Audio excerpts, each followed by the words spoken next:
ओम नमः शिवाय। प्रभु जी, आज की कथा है महाभारत श्रृंखला में सभा पर्व एपिसोड संख्या 66। अभी तक आपने सुना शिशुपाल का क्रोधित होना तथा युधिष्ठिर के द्वारा उन्हें समझाना। अब कथा आगे। आज की कथा होगी शिशुपाल की जन्म कथा एवं उसका वध। आइए कथा को प्रारंभ करते हैं। भीष्म पितामह ने शिशुपाल की बात का कोई भी ध्यान दिए बगैर भीमसेन को समझाने लगे। पितामह ने कहा, भीमसेन, यह शिशुपाल जब चेदीराज के वंश में पैदा हुआ तब इसके 3 नेत्र थे और 4 भुजाएं थी। पैदा होते ही वह गधों के समान रेंकने चिल्लाने लगा। सगे संबंधी इसकी यह दशा देखकर डर गए और इसको त्यागने का विचार करने लगे। माता पिता मंत्री आदि का भी यह विचार देखकर आकाशवाणी हुई, राजन, तुम्हारा यह पुत्र बड़ा ही बली होगा, इससे डरो मत, निश्चिंत होकर इसका पालन करो। माता यह सुनकर प्रेम में पक गई और उसने हाथ जोड़कर कहा, जिसने मेरे पुत्र के संबंध में यह भविष्यवाणी की है वह चाहे कोई हो, स्वयं भगवान, देवता अथवा अन्य, मैं उसे प्रणाम करके कहती हूँ कि उसने इतना और जानना चाहती हूँ कि मेरे पुत्र की मृत्यु किसके हाथों होगी। आकाशवाणी ने दोबारा कहा, जिसकी गोद में जाने पर तुम्हारे पुत्र के 2 अधिक भुजाएं गिर पड़े और जिसे देखने मात्र से तीसरा नेत्र लुप्त हो जाए, उसी के हाथों इसकी मृत्यु होगी। उस समय इस विचित्र शिशु का समाचार सुनकर पृथ्वी के अधिकांश राजा इन्हें देखने के लिए आए थे। चेदीराज ने सबका यथोचित सत्कार करके बालक शिशुपाल को सबकी गोद में रखा, परंतु न अधिक भुजाएं गिरी और न ही तीसरा नेत्र लुप्त हुआ। भगवान श्री कृष्ण और महाबली बलराम भी अपनी बुआ से मिलने और उनके लड़कों को देखने के लिए चेदीपुर में आए। अनंतर बुआ ने अपने भतीजे श्री कृष्ण की गोद में प्रेम से अपना बालक रख दिया।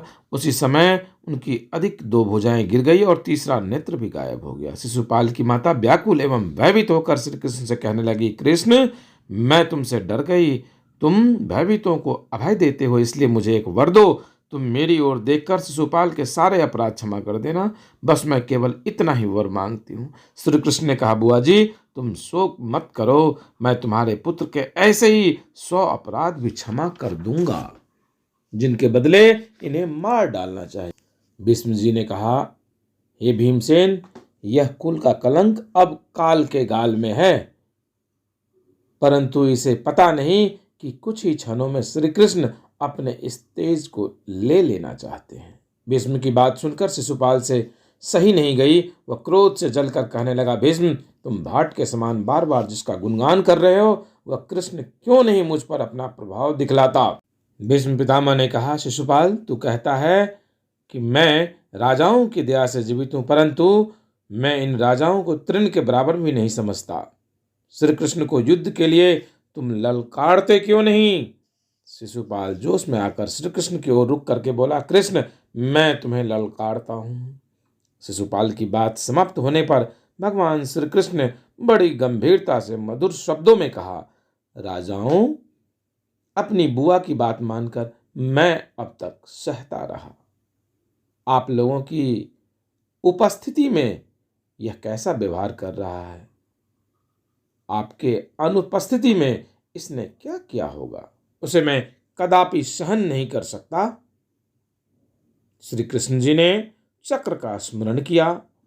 भगवान श्री कृष्ण ने ऊंचे स्वर से कहा, नरपतियों, मैंने इसे अब तक जो क्षमा किया था इसका यही कारण था कि मैंने इनकी माता की प्रार्थना से इन्हें 100 अपराध क्षमा करने की बात स्वीकार कर ली थी। अब मेरे वचन के अनुसार संख्या पूरी हो गई है, इसलिए आप लोग के सामने ही इसका सिर धड़ से अलग किए देता हूँ।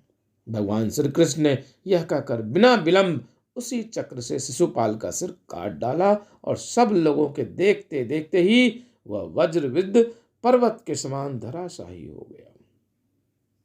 सभी एक स्वर से भगवान श्री कृष्ण की प्रशंसा करने लगे। तदंतर राजा युधिष्ठिर ने सभी नरपतियों के साथ शिशुपाल के पुत्र का चेदी राज्य पर पुनः अभिषेक कर दिया। प्रभु जी, आज की कथा यहीं विश्राम देते हैं। आगे की कथा पुनः आगे आपसे शीघ्र मुलाकात होगी। तब तक के लिए ओम नमः शिवाय।